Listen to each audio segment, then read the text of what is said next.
നബി സല്ലല്ലാഹു അലൈഹി വസല്ലം മക്കയിൽ നിന്ന് മദീനയിലേക്ക് ഹിജ്റ പോയപ്പോൾ അല്ലാഹുവിന്റെ റസൂൽ സല്ലല്ലാഹു അലൈഹി വസല്ലമയുടെ വിരിപ്പിൽ കിടന്നത് അലി ബിൻ അബി ത്വാലിബ് റളിയല്ലാഹു അൻഹു ആണ്. അത് ശത്രുക്കളുടെ കണ്ണിൽ പൊടിയിടാൻ വേണ്ടി മാത്രം കിടന്നതായിരുന്നില്ല. നബി സല്ലല്ലാഹു അലൈഹി വസല്ലമ മദീനയിലേക്ക് ഹിജ്റ പോയതിനു ശേഷം 2-3 ദിവസങ്ങൾ കഴിഞ്ഞിട്ടാണ് അലി ബിൻ അബി ത്വാലിബ് റളിയല്ലാഹു അൻഹു മക്കയിൽ നിന്ന് ഹിജ്റ പുറപ്പെടുന്നത്. മക്കക്കാര് നബി സല്ലല്ലാഹു അലൈഹി വസല്ലമയെ വിശ്വസിച്ചേൽപ്പിച്ച അമാനത്തുകൾ, സൂക്ഷിപ്പ് സ്വത്തുക്കൾ അലി ബിൻ അബി ത്വാലിബ് റളിയല്ലാഹു അൻഹുവിനെ ഏൽപ്പിച്ചിട്ടാണ് നബി സല്ലല്ലാഹു അലൈഹി വസല്ലമ മക്കയിൽ നിന്ന് പുറപ്പെട്ടിട്ടുള്ളത്. ഇവിടെ നമ്മൾ ചിന്തിക്കേണ്ട കാര്യം, ഒരു മനുഷ്യൻ അയാളുടെ നാട് വിട്ടു പോവുകയാണ്. ഹിജ്റ എന്ന് പറഞ്ഞാൽ അതൊരു പറിച്ചു നടലാണ്. ആ സമയത്ത് നബി സല്ലല്ലാഹു അലൈഹി വസല്ലമ അനുഭവിച്ച സങ്കടവും ദുഃഖവും എത്രയായിരിക്കും. ആ നേരത്തും സൂക്ഷിച്ച് സംരക്ഷിച്ച് കൂടെ വെക്കാൻ ശത്രുക്കൾ ഏൽപ്പിച്ചിട്ടുള്ള മുതല് അത് അതിന്റെ ഉടമസ്ഥർക്ക് തന്നെ തിരിച്ചു കൊടുക്കാൻ അല്ലാഹുവിന്റെ റസൂൽ സല്ലല്ലാഹു അലൈഹി വസല്ലമ മറന്നുപോയിട്ടില്ല. നബി സല്ലല്ലാഹു അലൈഹി വസല്ലമ അത് അലി ബിൻ അബി ത്വാലിബ് റളിയല്ലാഹു അൻഹുവിനെ ഏൽപ്പിച്ചിട്ടാണ് മദീനയിലേക്ക് പോന്നിട്ടുള്ളത്. അപ്പൊ ആ നബി സല്ലല്ലാഹു അലൈഹി വസല്ലമയുടെ അനുയായികളാണ് നമ്മളെന്ന ചിന്തയും ബോധവും എപ്പോഴും ഉണ്ടാകണം. അമാനത്തിന്റെ കാര്യം സൂക്ഷിച്ച് സംരക്ഷിച്ച് കൊണ്ടു നടക്കാൻ നമ്മളെ ഏൽപ്പിച്ചിട്ടുള്ള സംഗതികൾ അത് അങ്ങനെ തന്നെ സൂക്ഷിക്കാനും സംരക്ഷിക്കാനും നമുക്ക് പറ്റണം. വളരെ ഗൗരവത്തിലാണ് അള്ളാഹു ആ വിഷയം നമ്മളെ ഓർമ്മപ്പെടുത്തിയിട്ടുള്ളത്. ഇന്നാ അറദുനൽ അമാനത അലസ് സമാവാതി വൽ അർദി വൽ ജിബാൽ ഫഅബൈന അൻ യഹ്മിൽനഹാ വഅശ്ഫഖന മിൻഹാ വഹമലഹൽ ഇൻസാൻ ഇന്നഹു കാന ളലൂമൻ ജഹൂല. അള്ളാഹു അമാനത്ത് കാണിച്ചു കൊടുത്തു. ആകാശങ്ങൾക്ക്, ഭൂമിക്ക്, പർവ്വതത്തിൽ അവരാ അമാനത്ത് ഏറ്റെടുക്കാൻ തയ്യാറായില്ല. അവർ വിസമ്മതിച്ചു, അവർ പേടിച്ചു. വഹമലഹൽ ഇൻസാൻ, ആ അമാനത്ത് മനുഷ്യൻ ഏറ്റെടുത്തു എന്നാണ് ഖുർആൻ പറഞ്ഞിട്ടുള്ളത്. ഇന്നഹു കാന ളലൂമൻ ജഹൂല, അവൻ അക്രമിയാണ്, അവൻ അറിവ് കെട്ടവനാണ് എന്നും അതിന്റെ കൂടെ അള്ളാഹു ചേർത്തു പറഞ്ഞു. ഈ ആയത്തിനെ വിശദീകരിക്കുമ്പോൾ ഇമാം സഅദി റഹിമഹുല്ലാഹു തആല പറയുന്നുണ്ട്, ആകാശവും ഭൂമിയും പർവ്വതങ്ങളൊക്കെ വലിയ വലിയ സൃഷ്ടികളാണല്ലോ. ആ സൃഷ്ടികൾക്ക് അള്ളാഹു അമാനത്ത് കാണിച്ചു കൊടുത്തു. നിങ്ങൾക്ക് സ്വീകരിക്കാൻ പറ്റുമെന്ന് ചോദിച്ചു. അള്ളാഹു കൽപ്പിച്ച കാര്യങ്ങൾ അനുസരിക്കണം, അള്ളാഹു വിലക്കിയ കാര്യങ്ങളിൽ നിന്ന് മാറി നിൽക്കണം. അങ്ങനെ അള്ളാഹു പറഞ്ഞ കാര്യങ്ങളൊക്കെ നിങ്ങൾ അനുസരിക്കുകയാണെങ്കിൽ നിങ്ങൾക്ക് വമ്പിച്ച കൂലിയുണ്ട്. ആ വിഷയത്തിൽ നിങ്ങൾ വീഴ്ച വരുത്തുകയാണെങ്കിൽ അതിന് നിങ്ങൾക്ക് വമ്പിച്ച ശിക്ഷയുമുണ്ട്. അപ്പൊ അവരൊക്കെ അത് ഏറ്റെടുക്കാൻ വിസമ്മതിച്ചു. ആകാശങ്ങളും ഭൂമിയും പർവ്വതവും അത് ഏറ്റെടുത്തില്ല, പേടിച്ചിട്ട് അവര് പുറകോട്ട് മാറിയാൽ.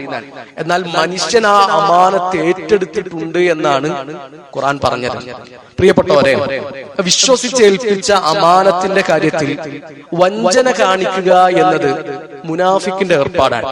മുനാഫിക്കിന്റെ അടയാളങ്ങൾ എണ്ണി പറഞ്ഞപ്പോൾ അല്ലാഹുവിന്റെ റസൂൽ സല്ലല്ലാഹു അലൈഹി വസല്ലം പറഞ്ഞു, ഇദതുമിന ഖാന, ഓനെ വിശ്വസിച്ച് എന്തെങ്കിലും ഏൽപ്പിക്കുകയാണെങ്കിൽ അവൻ അതിൽ വഞ്ചന കാണിക്കും. അല്ലാഹു നമ്മളെ വിശ്വസിച്ച് ഏൽപ്പിച്ച അമാനത്തുകളാണ് നമ്മുടെ മക്കൾ.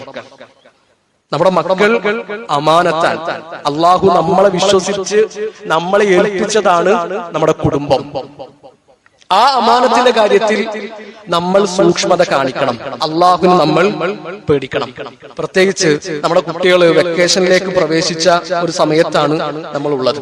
അപ്പൊ മക്കളെ പറ്റിയിട്ടൊക്കെ നമുക്ക് ഒരുപാട് സ്വപ്നങ്ങളുണ്ട്, നമുക്ക് ഒരുപാട് കിനാവുകളുണ്ട്. ബാങ്ക് കൊടുത്താൽ ഓന് പള്ളിയിൽ വന്ന് നിസ്കരിക്കണം, ജമാഅത്തിൽ പങ്കെടുക്കണം, ഡെയിലി ഖുർആൻ ഓതുന്ന ഒരാളായിരിക്കണം എന്റെ മകൻ, എന്റെ മകൾ.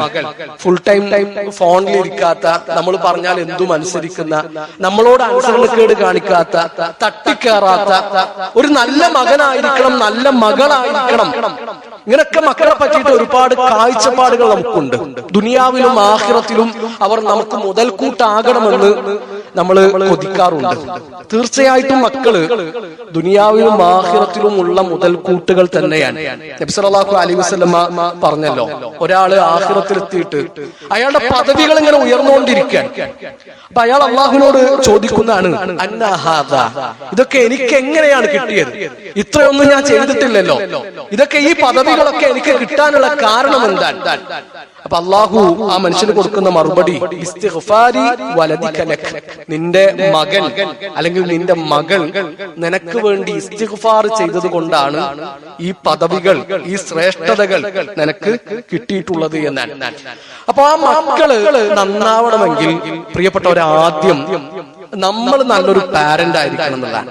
നമ്മൾ നല്ലൊരു ഉപ്പയും നല്ലൊരു ഉമ്മയുമായിരിക്കണം. അതാണ് ഏറ്റവും അടിസ്ഥാനപരമായിട്ടുള്ള സംഗതി. ഉപ്പയെയും ഉമ്മയെയും ഒരു മകൻ ഒരു മകൾ അവൾ ശരിക്ക് നിരീക്ഷിക്കുന്നുണ്ട്, അവർ ശരിക്ക് വാച്ച് ചെയ്യുന്നുണ്ട്. നമ്മൾ അവർക്ക് മാതൃകയാകണം. അവരുടെ പാഠപുസ്തകങ്ങളാണ് നമ്മൾ എന്താണോ ചെയ്യുന്നത് അതാണ് അവരുടെ ശരി, എന്താണോ നമ്മുടെ തെറ്റുകൾ അതാണ് അവരുടെ തെറ്റുകൾ. അപ്പൊ ഞാൻ ഓർക്കുകയാണ്, ജാമ്യയില് അധ്യാപകനായിരുന്ന കാലത്ത് ഞങ്ങളുടെ മുമ്പിലേക്ക് പാരന്റ്സ് മീറ്റിന്റെ സമയത്ത് ഒരു കുട്ടിയുടെ ഉമ്മയും ഉപ്പയും വന്നു. ആ കുട്ടി ഞങ്ങളുടെ കൂട്ടത്തിലൊക്കെ നല്ല അഭിപ്രായമുള്ള, എല്ലാ അധ്യാപകർക്കും നല്ല അഭിപ്രായമുള്ളൊരു മോനാണ്. അപ്പൊ ഞാൻ പറഞ്ഞു, അവന്റെ പഠനത്തെക്കാളും ഞങ്ങൾ ആകർഷിച്ചിട്ടുള്ളത് അവന്റെ ക്യാരക്ടറാണ്, അവന്റെ പെരുമാറ്റവും അവന്റെ സ്വഭാവവുമാണ്. അപ്പൊ അവന്റെ ഉപ്പയും ഉണ്ട് ഉമ്മയും ഉണ്ട്. ഉടനെ അവന്റെ ഉമ്മ പറയുന്നുണ്ട്, അത് അവന്റെ ഉപ്പയുടെ ക്യാരക്ടറാണ്. അത് വലിയൊരു അംഗീകാരമാണ്. നമ്മളെ പറ്റിയിട്ട് നമ്മളെ പെണ്ണുങ്ങൾ അങ്ങനൊക്കെ പറയുമെന്നുള്ളത് നമ്മൾ ആലോചിക്കുക. അപ്പൊ ഓരോ കുട്ടിയും അങ്ങനെ തന്നെയാണ്. ചെറുപ്പത്തിൽ എന്താണോ ഉപ്പ കാണിച്ചു തരുന്നത്, എന്താണോ ഉമ്മ കാണിച്ചു തരുന്നത്, അതാണ് അവർ പഠിക്കുന്നത്. നമ്മളാണ് അവരുടെ ഹീറോകൾ. മഗ്രിബ് കഴിഞ്ഞാലും അസർ കഴിഞ്ഞാലും മുഹർ കഴിഞ്ഞാലും മൊബൈലിൽ തോണ്ടിയിരിക്കുന്ന ഒരു ഉമ്മയെയാണ്, ഒരു ഉപ്പയെയാണ് മകൻ കാണുന്നത് എങ്കിൽ ഓനാ ഉമ്മയിൽ നിന്ന് ഉപ്പയിൽ നിന്ന് കിട്ടുന്ന ഒരു മെസ്സേജ് ഉണ്ട്. നമ്മൾ നേരം വെളുത്ത് വൈകുന്നേരം വരെ കീരിയും പാമ്പും പോലെയാണ് വീട്ടിലെങ്കിൽ പിന്നെ ആ കുട്ടിയോട് ഇനി ഉമ്മയെ ബഹുമാനിക്കണം, ഉപ്പയെ ആദരിക്കണം എന്ന് പറയുന്നതിൽ വലിയ അർത്ഥമൊന്നുമില്ല. നേരം വെളുത്ത് 7 മണിയായി 8 മണിയോ 9 മണിയായി വാപ്പ ഫജ്ർ നിസ്കരിച്ചിട്ട് അവിടെ കിടന്നുറങ്ങുന്നുണ്ട്. എത്ര ഒച്ച ഇട്ടിട്ട് ഉമ്മ നീ പള്ളിയിൽ പോകണം എന്ന് പറഞ്ഞാലും അത് ആ കുട്ടിക്ക് വല്ലാതെ ദേഷ്യമില്ല. അപ്പൊ ആദ്യം നമ്മൾ നന്നാവുക, നമ്മൾ മാതൃക കാണിക്കുക എന്നതാണ് ഏറ്റവും പ്രധാനപ്പെട്ട ഒരു സംഗതി. ഈ കൂട്ടത്തിൽ, ഇവിടെ ഇരിക്കുന്നവരുടെ കൂട്ടത്തിൽ എത്ര ആളുകൾക്ക് ധൈര്യസമേതം പറയാൻ പറ്റും, എന്റെ മകൻ എന്നെ പോലെ ആയാൽ മതി, എന്റെ മകൾ എന്നെ പോലെ ആയാൽ മതി, അവൻ എന്നെ കണ്ടു പഠിക്കട്ടെ, അവൾ എന്നെ കണ്ടു പഠിക്കട്ടെ എന്ന് ധൈര്യസമേതം പറയാൻ ഉറപ്പുള്ള എത്ര ഉമ്മയും ഉപ്പയും ഇവിടെ ഉണ്ട്? പ്രിയപ്പെട്ടവരെ, രണ്ടാമത്തെ ഒരു കാര്യം, ഇപ്പൊ വെക്കേഷന്റെ സമയത്ത് കുട്ടികൾ 2 മാസം നമ്മുടെ അടുക്കലാണുള്ളത്. അവരോട് പെരുമാറുമ്പോൾ നമ്മൾ നന്നായിട്ട് ശ്രദ്ധിക്കുക. ഓരോ കുട്ടിയുടെയും പ്രായത്തിനനുസരിച്ച് പെരുമാറാനും ഇടപെടാനും നമുക്ക് കഴിയണം എന്നുള്ളതാണ്. ഉമർ ഇബ്നു ഖത്താബ് റളിയല്ലാഹു അൻഹു രാഷ്ട്രം ഭരിക്കുന്ന കാലത്ത് അദ്ദേഹത്തിന്റെ കീഴിലുണ്ടായിരുന്ന ഒരു ഉദ്യോഗസ്ഥൻ ഉമർ റളിയല്ലാഹുവിന്റെ വീട്ടിലേക്ക് വരികയാണ്. അപ്പൊ ഉമർ റളിയല്ലാഹുവിന്റെ വീട്ടിൽ ഇങ്ങനെ മലർന്ന് കിടക്കുന്നുണ്ട്. അദ്ദേഹത്തിന്റെ വയറ്റത്ത് കയറിയിട്ട് ആ വീട്ടിലെ ചെറിയ കുട്ടികൾ ഇങ്ങനെ കളിച്ചുകൊണ്ടിരിക്കുന്നുണ്ട്. അപ്പൊ ഈ വന്ന ആൾക്ക് ഇത് ഒരിക്കലും ഉൾക്കൊള്ളാൻ പറ്റുന്നില്ല, ഇയാൾക്ക് ഇത് അംഗീകരിക്കാൻ പറ്റുന്നില്ല. അമീറുൽ മുഅ്മിനീൻ, നിങ്ങളുടെ മേത്ത് കയറിയിട്ട് കുട്ടികൾ കളിക്കുകയാണോ? ഇതെന്താ ഇങ്ങനെ? അയാൾക്കത് ഉൾക്കൊള്ളാനേ കഴിയുന്നില്ല. അപ്പൊ ഉമർ ഇബ്നു ഖത്താബ് റളിയല്ലാഹു അൻഹു അയാളോട് തിരിച്ചു ചോദിച്ചു, വകൈഫ അൻത മഅ അഹ്ലിക്, നീ നിന്റെ വീട്ടിൽ എങ്ങനെയാണ്? അപ്പൊ അയാൾ പറഞ്ഞു, ഞാനെങ്ങാനും എന്റെ വീട്ടിലേക്ക് കണ്ട് പ്രവേശിച്ചു കഴിഞ്ഞാൽ പിന്നെ ഒരു കുട്ടി ഒരു അക്ഷരം ഉണ്ടൂല, ഒരാളും പിന്നെ ശബ്ദം ഉയർത്തൂല, അത്രക്കും ബഹുമാനവും ആദരവുമാണ് എന്നോട് എന്നാണ്. അപ്പൊ ഉമർ ഇബ്നു ഖത്താബ് റളിയല്ലാഹു അൻഹു ആ മനുഷ്യനോട് പറഞ്ഞു, നിങ്ങൾക്ക് ഈ ജോലിയിൽ നിന്ന് പിരിഞ്ഞു പോകാം, ഈ ഉദ്യോഗത്തിൽ നിന്ന് നിങ്ങൾക്ക് പിരിഞ്ഞു പോകാം, നിങ്ങളെ വീട്ടുകാരോടും കുടുംബക്കാരോടും മക്കളോടും കാരുണ്യം കാണിക്കുന്നില്ല. ഫകൈഫ തർഫഖു ബി ഉമ്മത്തി മുഹമ്മദിൻ സല്ലല്ലാഹു അലൈഹി വസല്ലം, പിന്നെ എങ്ങനെയാണ് മുഹമ്മദ് നബി സല്ലല്ലാഹു അലൈഹി വസല്ലമയുടെ ഉമ്മത്തിനോട്, ആ ജനങ്ങളോട് നിങ്ങൾക്ക് കാരുണ്യം കാണിക്കാൻ കഴിയുക എന്ന് ഉമർ ഇബ്നു ഖത്താബ് റളിയല്ലാഹു അൻഹു തിരിച്ചു ചോദിച്ചു. ഓരോ കുട്ടിയോടും ആ കുട്ടിയുടെ പ്രായത്തിനനുസരിച്ച് പെരുമാറിയ അള്ളാഹുവിന്റെ റസൂൽ സല്ലല്ലാഹു അലൈഹി വസല്ലമയെ നമ്മൾ കാണുന്നുണ്ട്. നബി സല്ലല്ലാഹു അലൈഹി വസല്ലമ വെള്ളിയാഴ്ച പള്ളിയിൽ ഖുതുബ നടത്തിക്കൊണ്ടിരിക്കുമ്പോഴാണ് ഹസൻ ഹുസൈൻ റളിയല്ലാഹു അൻഹുമാ പള്ളിയിലേക്ക് കയറി വരുന്നത്. ഒരുങ്ങനെ തപ്പിത്തടഞ്ഞ് വീഴുന്നുണ്ട്. ചെറിയ കുട്ടികളാണ്, ചെറിയ മക്കളാണ്. നബി സല്ലല്ലാഹു അലൈഹി വസല്ലമ ഖുതുബ നിർത്തി മദീന പള്ളിയിൽ ഖുതുബ പറഞ്ഞുകൊണ്ടിരിക്കുന്ന ഖതീബ് മിമ്പർമെന്ന് ഇറങ്ങിയിട്ട് ആ രണ്ട് കുട്ടികളെയും ചേർത്ത് പിടിച്ചിട്ട് ആ പള്ളിയിലെ ഒന്നാമത്തെ സഫിലേക്ക് കൊണ്ടുവന്ന് ഇരുത്താൻ. അതാണ് അല്ലാഹുവിന്റെ റസൂൽ സല്ലല്ലാഹു അലൈഹി വസല്ലമ നമുക്ക് കാണിച്ചു തന്നിട്ടുള്ള മാതൃക. ഷദ്ദാദ് റളിയല്ലാഹു അൻഹു പറയുന്നുണ്ട്, ഒരിക്കൽ ഒരു ഇശാ നിസ്കാരം നടക്കാൻ ഹസൻ റളിയല്ലാഹു അൻഹുമോ അല്ലെങ്കിൽ ഹുസൈൻ റളിയല്ലാഹു അൻഹു, ഈ രണ്ടു കൂട്ടത്തിൽ ആരെങ്കിലും ഒരാൾ നബി സല്ലല്ലാഹു അലൈഹി വസല്ലമയുടെ കൂടെ ഉണ്ട്. അല്ലാഹുവിന്റെ റസൂൽ സല്ലല്ലാഹു അലൈഹി വസല്ലമ സുജൂദ് ചെയ്തു. ഒരുപാട് നേരം സുജൂദിൽ കിടന്നിട്ടും നബി സല്ലല്ലാഹു അലൈഹി വസല്ലമ സുജൂദിൽ നിന്ന് ഉയരുന്നില്ല. അപ്പൊ ഷദ്ദാദ് റളിയല്ലാഹു അൻഹു പറയാണ്, നബിക്ക് എന്തെങ്കിലും സംഭവിച്ചോ എന്ന് വിചാരിച്ചിട്ട് ഞാൻ സുജൂദിൽ നിന്ന് തല ഉയർത്തി നോക്കി. അപ്പൊ അല്ലാഹുവിന്റെ റസൂൽ സല്ലല്ലാഹു അലൈഹി വസല്ലമയുടെ പേരക്കുട്ടി നബിന്റെ മുതുകത്ത് കയറി കളിക്കാൻ. ആ കുട്ടിയുടെ കളി മുടക്കണ്ടെന്ന് വിചാരിച്ചിട്ട് ഇശാ നിസ്കാരത്തിന് നേതൃത്വം കൊടുക്കുന്ന മദീന പള്ളിയിലെ ഇമാം, ലോകത്തിന്റെ നേതാവ് അല്ലാഹുവിന്റെ റസൂൽ സല്ലല്ലാഹു അലൈഹി വസല്ലമ സുജൂദിൽ തന്നെ കാത്തു നിന്നു. ആയിഷ ബീബി നബി സല്ലല്ലാഹു അലൈഹി വസല്ലമ കല്യാണം കഴിച്ചു കൊണ്ടുവരുമ്പോ ചെറിയ പ്രായം. ആയിഷ ബീവിയുടെ കളിപ്പാട്ടങ്ങളുടെ കൂട്ടത്തിൽ ഒരു കുതിര ഉണ്ടായിരുന്നു. ആ കുതിരക്ക് 2 ചിറകുകളുണ്ട്. അപ്പൊ നബി സല്ലല്ലാഹു അലൈഹി വസല്ലമ ആയിഷ ബീവിയോട് ചോദിക്കുന്നുണ്ട്, അല്ല ആയിഷ, കുതിരക്ക് ചിറകുണ്ടാവോ? അപ്പൊ ആയിഷ ബീവി പറയുന്നുണ്ട്, സുലൈമാൻ നബിന്റെ കുതിരക്ക് ചിറകുണ്ട് നിങ്ങൾ കേട്ടിട്ടില്ലേ? അപ്പൊ അല്ലാഹുവിന്റെ റസൂൽ സല്ലല്ലാഹു അലൈഹി വസല്ലമ മോണ കാട്ടി ചിരിച്ചു. നബി സല്ലല്ലാഹു അലൈഹി വസല്ലമ അങ്ങനെ മോണ കാട്ടി ചിരിച്ച സന്ദർഭങ്ങൾ വളരെ കുറവാണ്. അപ്പൊ ആ പ്രായത്തിനനുസരിച്ച് പെരുമാറാൻ നമുക്ക് പറ്റണം.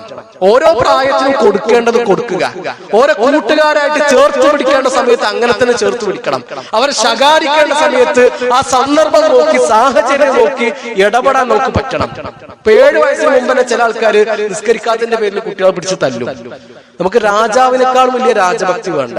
അല്ലാഹുവിന്റെ റസൂൽ സല്ലല്ലാഹു അലൈഹി വസല്ലമ 7 വയസ്സായ നിസ്കരിക്കാൻ കൽപ്പിക്കാനാണ്. മുറു അബ്നാഅക്കും വഹും അബ്നാഉ സബ്ഇ, 7 വയസ്സായ നിങ്ങൾ കുട്ടികളോട് നിസ്കരിക്കാൻ പറയണം. 10 വയസ്സായാൽ വദ്രിബൂഹും അലൈഹാ വഹും അബ്നാഉ 10, 10 വയസ്സായാൽ നിങ്ങൾ തല്ലണം എന്നാണ്. അപ്പൊ 10 വയസ്സിന് മുമ്പ് തല്ലണ്ട. 8 വയസ്സായ കുട്ടികൾ 9 വയസ്സായ കുട്ടികൾ നിസ്കരിക്കുന്നില്ല, നിസ്കരിക്കാതിന്റെ പേരിൽ ഓനെ തല്ലേണ്ട ആവശ്യമില്ല.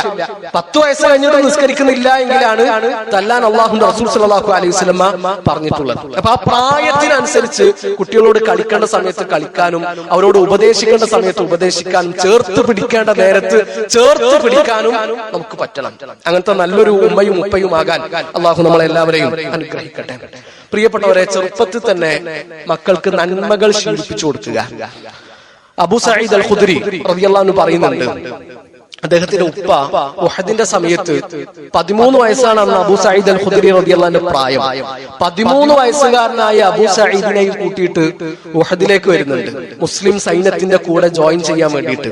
അപ്പൊ നബി സല്ലല്ലാഹു അലൈഹി വസല്ലമയുടെ ഒരു പ്രത്യേകത, ഒരു സൈന്യം പുറപ്പെടുന്നതിന് മുമ്പ് ആ സൈന്യത്തെ അല്ലാഹുവിന്റെ റസൂൽ സല്ലല്ലാഹു അലൈഹി വസല്ലമ നന്നായിട്ടൊന്ന് പരിശോധിക്കും. എല്ലാവരും യുദ്ധത്തിന് ഫിറ്റ് ആണോ, എല്ലാവരും ഓക്കെ ആണോ എന്ന് അല്ലാഹുവിന്റെ റസൂൽ സല്ലല്ലാഹു അലൈഹി വസല്ലമ നോക്കുന്നതാണ്.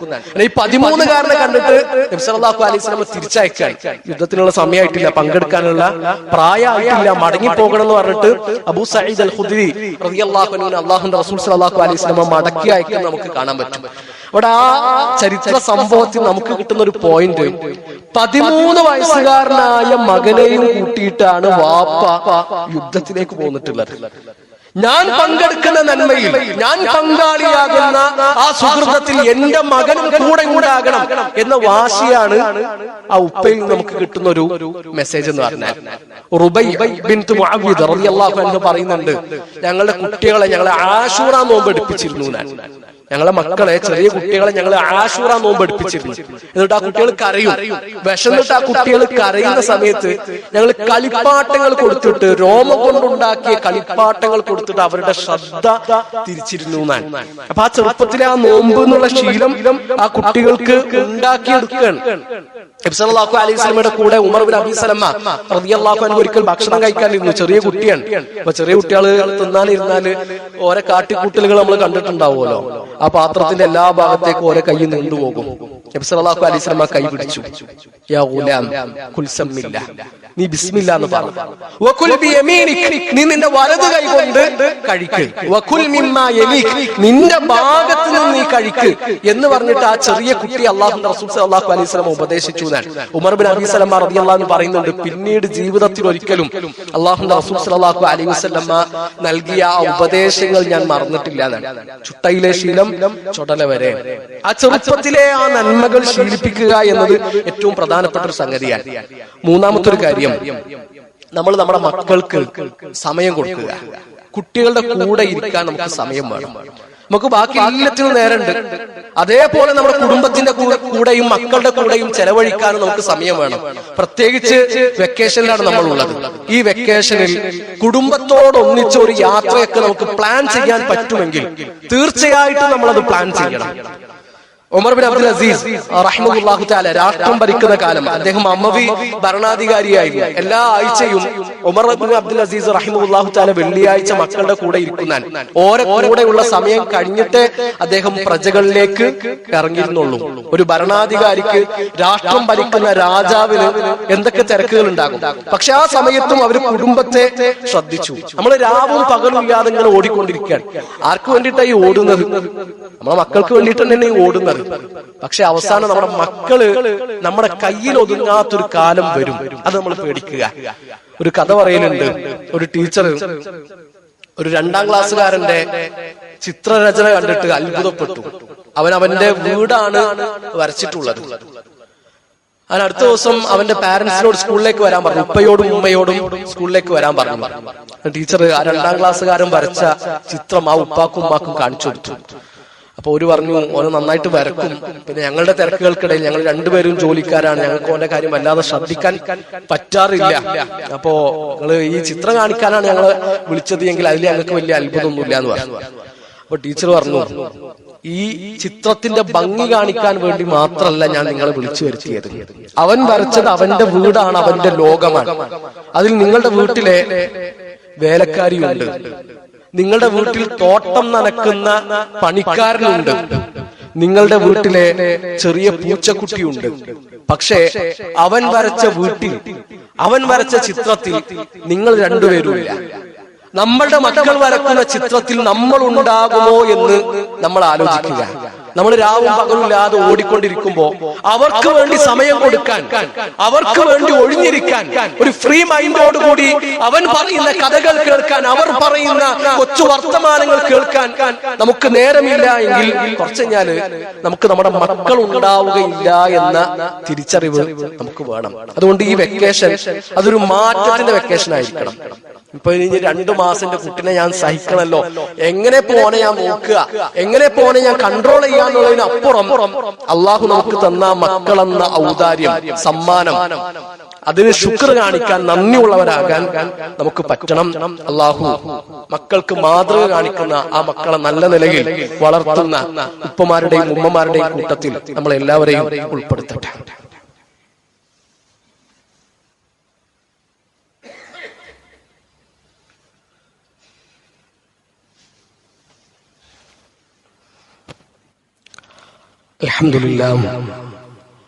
അൽഹംദുലില്ലാഹി റബ്ബിൽ ആലമീൻ വസ്സലാത്തു വസ്സലാമു അലാ റസൂലില്ലാഹി വഅലാ ആലിഹി വസഹ്ബിഹി അജ്മഈൻ. അമ്മാ ബഅദ്. സ്നേഹം നിറഞ്ഞ സഹോദരങ്ങളെ, സഹോദരിമാരെ, അല്ലാഹുവിനെ സൂക്ഷിക്കണേ എന്ന് ഒരിക്കൽ കൂടി ഓർമ്മപ്പെടുത്തുകയാണ്, ഉണർത്തുകയാണ്. അല്ലാഹു നമ്മളെ എല്ലാവരെയും അതിന് സഹായിക്കട്ടെ. നബി സല്ലല്ലാഹു അലൈഹി വസല്ലമയുടെ കൂടെ നബിയുടെ പ്രിയപ്പെട്ട അനുചരന്മാരിയ്ക്കുമ്പോ അല്ലാഹുവിന്റെ റസൂൽ സല്ലല്ലാഹു അലൈഹി വസല്ലം പറഞ്ഞു, അഖ്ബിറൂനി ബിശജറത്തി, നിങ്ങളൊരു മരത്തെ പറ്റിയിട്ട് എനിക്ക് പറഞ്ഞു തരിക. ആ മരത്തിന്റെ ഉപമ അതൊരു മുസ്ലിമായ മനുഷ്യന്റെ ഉപമയാണ്. എന്നിട്ട് നബി പറയാണ്, ലാ യതഹാതു വറഖുഹാ, അതിന്റെ ഇല പൊഴിയുകയില്ല. വല വല വല, ഇങ്ങനെ ഓരോ അടയാളങ്ങൾ അല്ലാഹുവിന്റെ റസൂൽ സല്ലല്ലാഹു അലൈഹി വസല്ലം പറഞ്ഞു. സഹാബിമാർക്ക് ക്ലൂ കൊടുക്കാൻ ഏതാണ് ആ മരം. അപ്പൊ സഹാബിമാരൊക്കെ പല മരങ്ങളുടെയും പേര് പറഞ്ഞു. അബൂബക്കർ റളിയല്ലാഹു അൻഹു, ഉമർ റളിയല്ലാഹു അൻഹു ഒക്കെ ഇരിക്കുന്ന സദസ്സാണ്. അബ്ദുല്ലാഹി ഇബ്നു ഉമർ റളിയല്ലാഹു അൻഹു പറഞ്ഞു, അത് ഈത്തപ്പന മരമാണ് എന്ന് എനിക്ക് മനസ്സിലായി. പക്ഷെ മുതിർന്ന ആൾക്കാർ ഇരിക്കുകയാണ്, തലയിരിക്കുമ്പോ വാലാടാൻ പാടില്ലല്ലോ. അപ്പൊ അബ്ദുല്ലാഹി ഇബ്നു ഉമർ റളിയല്ലാഹു അൻഹു നബിന്റെ ആ ചോദ്യത്തിന് ഒന്നും മിണ്ടില്ല. മുതിർന്നവരോടുള്ള ബഹുമാനം കാരണം ഒരൊക്കെ തെറ്റായ ഉത്തരങ്ങളാണ് പറഞ്ഞത്. അബ്ദുല്ലാഹി ഇബ്നു ഉമറിന്റെ മനസ്സിൽ ആ ഉത്തരം തെളിഞ്ഞിട്ടുണ്ട്. അവസാനം നബി സല്ലല്ലാഹു അലൈഹി വസല്ലം തന്നെ ശരി ഉത്തരം പറഞ്ഞു കൊടുത്തു, അത് ഈത്തപ്പന മരമാണ്. ആ സദസ്സ് പിരിഞ്ഞ് മടങ്ങുമ്പോ ഉമർ റളിയല്ലാഹു അൻഹുവിനോട് അബ്ദുല്ലാഹി ഇബ്നു ഉമർ റളിയല്ലാഹു അൻഹു പറയുന്നുണ്ട്, വല്ലാഹി ലഖദ് കാന വഖഅ ഫീ നഫ്സി അന്നഹാ നഖ്ല. നബി സല്ലല്ലാഹു അലൈഹി വസല്ലം അടയാളങ്ങൾ പറഞ്ഞു തന്ന ആ മരം അത് ഈത്തപ്പന മരമാണ് എന്ന് എനിക്ക് ആദ്യം മനസ്സിലായിട്ടുണ്ട്. അപ്പൊ ഉമർ റളിയല്ലാഹു അൻഹു ചോദിച്ചു, പിന്നെ എന്താ നീ അത് പറയാതിരുന്നത്? മാ മനഅക അൻ തകല്ലം. എന്താ നബി സല്ലല്ലാഹു അലൈഹി വസല്ലമയുടെ ഉത്തരം പറയാതിരിക്കാനുള്ള കാരണം എന്താ? അപ്പൊ അബ്ദുല്ലാഹി ഇബ്നു ഉമർ പറഞ്ഞു, മുതിർന്ന ആൾക്കാരൊക്കെ ഇരിക്കുന്ന സദസ്സല്ലേ, അബൂബക്കറുകളൊക്കെ ഇരിക്കുന്ന സദസ്സില് ഈ ചെറിയ കുട്ടിയായി ഞാൻ എങ്ങനെയാണ് ഉത്തരം പറയുക? അപ്പൊ ഉമർ റളിയല്ലാഹു അൻഹു പറയുന്നുണ്ട്, നീ എങ്ങാനും ആ ചോദ്യത്തിന് ഉത്തരം പറഞ്ഞിരുന്നുവെങ്കിൽ, ആ സദസ്സിൽ വെച്ചിട്ട് ഉത്തരം പറഞ്ഞിരുന്നുവെങ്കിൽ, ഒരു ചോന്ന ഒട്ടകം കിട്ടുന്നതിനേക്കാളും എനിക്കിഷ്ടം അതായിരുന്നു അബ്ദുല്ലാഹ്. അതൊരു വാപ്പാന്റെ ഭാഗത്തുനിന്ന് ഒരു മകൻക്ക് കിട്ടുന്ന വല്ലാത്തൊരു പ്രോത്സാഹനമാണ്. ഉമർ റളിയല്ലാഹു അൻഹു ആ മകനോട് പറയുന്ന വർത്തമാനം അത് സ്വാഭാവികമായിട്ട് ഒരു ഉപ്പയുടെ ഉള്ളിലുണ്ടാകുന്ന ഒരു ആവേശമാണ്. നമ്മുടെ മക്കൾ ഒരു സദസ്സിൽ വെച്ചിട്ട് ഉത്തരം പറയുക, അവൻ മികച്ചു നിൽക്കുക എന്ന് പറഞ്ഞാൽ അത് വാപ്പാക്കും ഉമ്മാക്കും അഭിമാനമാണ്. അപ്പൊ ആ ഒരു അഭിമാനമാണ് ഉമർ റളിയല്ലാഹു അൻഹു ശരിക്ക് മകനോട് പ്രകടിപ്പിക്കുന്നത്. ആ ഒരു പ്രോത്സാഹനം കൊടുക്കാൻ നമ്മൾ ഒട്ടും മടിക്കരുത്. മക്കളുടെ കാര്യത്തിൽ അവർ ചെറിയൊരു നന്മ ചെയ്താൽ തന്നെ അതിന് വലിയ പ്രോത്സാഹനം കൊടുക്കുകയാണെങ്കിൽ അതിന് വലിയ വലിയ അത്ഭുതങ്ങൾ നമുക്ക് കാണാൻ പറ്റും. ഒരു ചെറിയ കുട്ടി ഒരു പേപ്പറിൽ കുറച്ച് കാര്യങ്ങൾ ഇങ്ങനെ കുത്തി കുറിച്ചിട്ട് അധ്യാപകന്റെ മുമ്പിൽ വന്നു. അപ്പൊ ആ പേപ്പർ ഇങ്ങനെ വായിച്ചിട്ട് അധ്യാപകൻ പറഞ്ഞു എന്നാണ്, ഇത് മുഹദ്ദിസീങ്ങളുടെ കയ്യെഴുത്ത് പോലെ ഉണ്ടല്ലോ, നീ എഴുതിയിട്ടുള്ള ഈ അക്ഷരങ്ങൾ, നിന്റെ ഈ കയ്യെഴുത്ത് അത് മുഹദ്ദിസീങ്ങൾ എഴുതിയ പോലെ ഉണ്ടല്ലോ എന്നാണ്. ആ അധ്യാപകന്റെ ആ വാക്ക് ആ കുട്ടിയെ വല്ലാതെ സ്ട്രൈക്ക് ചെയ്തു. അവൻ ആ വാക്കുകൾ കേട്ടത് അവന്റെ കാതുകൾ കൊണ്ട് മാത്രമായിരുന്നില്ല, അവന്റെ മനസ്സുകൊണ്ടുകൂടിയായിരുന്നു. ആ കുട്ടിയാണ് പിന്നീട് ലോകമറിയപ്പെട്ട മുഹദ്ദിസും ചരിത്ര പണ്ഡിതനുമായ ഇമാം ശംസുദ്ദീൻ അസ്സഹബി റഹിമഹുല്ലാഹു തആലയായിട്ട് മാറുന്നത്. അപ്പൊ വാക്കിന്റെ കാര്യത്തിൽ നമ്മൾ ഒരിക്കലും പിശുക്ക് കാണിക്കണം. ഒരു നല്ല വാക്ക് പറയാൻ നമുക്ക് ചെലവൊന്നുമില്ലല്ലോ. ഒരാളൊരു നന്മ ചെയ്തു കഴിഞ്ഞാൽ അയാളൊരു നല്ല വാക്ക് പറയാം, പ്രത്യേകിച്ച് കുട്ടികളോട്. നമ്മളെ കുട്ടികൾ നമ്മളിൽ നിന്ന് നല്ല വാക്കുകൾ കേൾക്കണം, പ്രോത്സാഹനം കേൾക്കണം. അങ്ങനെ നല്ല വാക്കുകൾ കൊടുത്ത് നന്മകളിൽ പ്രോത്സാഹനം കൊടുക്കാൻ നമുക്ക് പറ്റണം. അടുത്തൊരു വിഷയം നമ്മൾ കാര്യമായിട്ട് ശ്രദ്ധിക്കേണ്ടത്, മക്കൾക്ക് ഹലാലായ മുതൽ മാത്രമേ ഞാൻ കൊടുക്കുന്നുള്ളൂ, ഹറാം അവൻ തിന്നുന്നില്ല എന്ന് നമ്മൾ ഉറപ്പിക്കുക.